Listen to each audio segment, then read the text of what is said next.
ছবি এঁকে দেবে? আমি জানি তুমি খুব ভালো ছবি আঁকো। হ্যাঁ।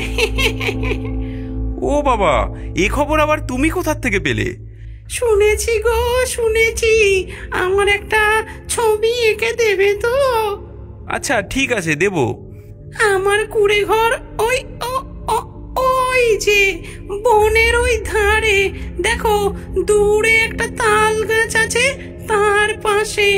ওখানে গিয়ে দিয়ে আসবে, কেমন? আচ্ছা বেশ। বেশি দেরি করো না কিন্তু।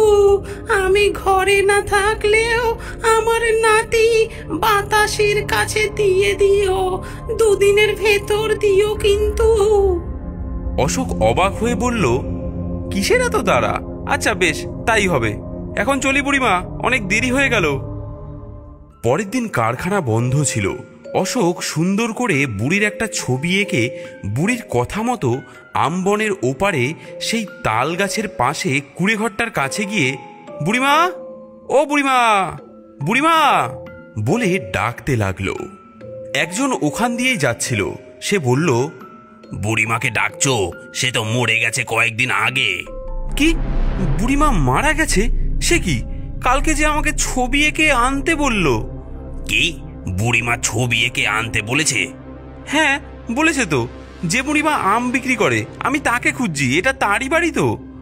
অশোকের ডাকাডাকি শুনে বুড়ির নাতনি সেখানে চলে এলো। আমার দিদা তো বেঁচে নেই। আজ 7 দিন হয়ে গেছে দিদা মারা গেছে। সে কি, এ হতে পারে না। আমি কালকেও আম পেড়ে দিয়ে কাজে গেছি। কালকেও আম পেড়ে দিয়েছেন মানে? হ্যাঁ, শুধু কালকে নয়, আমি 5-6 দিন ধরে বুড়িমার জন্য আম পেড়ে দিয়ে তারপরে কাজে যাই। বাতাসি হাঁ করে অশোকের কথাগুলো শুনে বলল, কিন্তু দিদা তো মারা গেছে, তাহলে কি করে আপনি দেখলেন? অশোকের হাত পা এবার ঠান্ডা হয়ে যেতে লাগলো। সে বলল, কি আশ্চর্য, বুড়িমা তো কাল ভোরবেলা আমাকে এই ঘর দেখিয়ে বলল এখানে এসে ছবিটা দিয়ে যেতে। তাহলে? লোকটা অবাক হয়ে বলল, দাদা আপনার মাথা ঠিক আছে তো? 7 দিন আগে যে মরে গেছে সে আপনাকে ছবি আঁকতে বলেছে, তাকে আপনি আম পেড়ে দিয়েছেন? এ কি কখনো হয়? এসব আজব গল্প শুরু করেছেন কেন? চলে যান এখান থেকে। কি মতলবে এসেছেন বলুন তো এখানে? এ গায়ে নতুন এসেছেন মনে হচ্ছে। ওদের কথা কাটাকাটি শুনে আরো লোক জড়ো হয়ে গেল। অশোক বলল, না দাদা, সত্যি বলছি।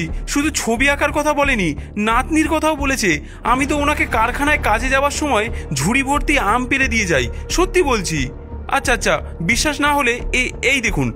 এই বলে সে ছবিটা দেখালো। এই যে দেখুন, এটাই তো সেই বুড়িমা। হ্যাঁ, এ কি? হ্যাঁ সত্যি তো, এ তো আমাদেরই আমকুড়ুনি বুড়ির ছবি। এ কি করে সম্ভব হতে পারে?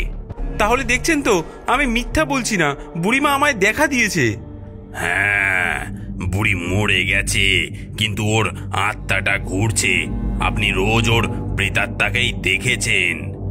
অশোক বেশ কিছুক্ষণ ভয়ে ঘামতে লাগলো, পাথরের মতো দাঁড়িয়ে রইল। তারপর কিছুক্ষণ পর বলল, আমি এখনো বিশ্বাসই করতে পারছি না। আমি রোজ ভোরবেলা যে বুড়িমার সাথে কথা বলে কাজে যেতাম, আম পেড়ে দিতাম, সে একটা প্রেতাত্মা। হ্যাঁ দাদা, আপনি ঠিকই বলেছেন। আপনি একটু বসুন বসুন, আপনি ঘেমে যাচ্ছেন। বুড়ির নাতনি বাতাসিকে বলল, বাতাসি যা, ছবিটা ঘরে রেখে দিয়ে আয়, আর একটা মোড়া নিয়ে আয়, একটু জল নিয়ে আয়।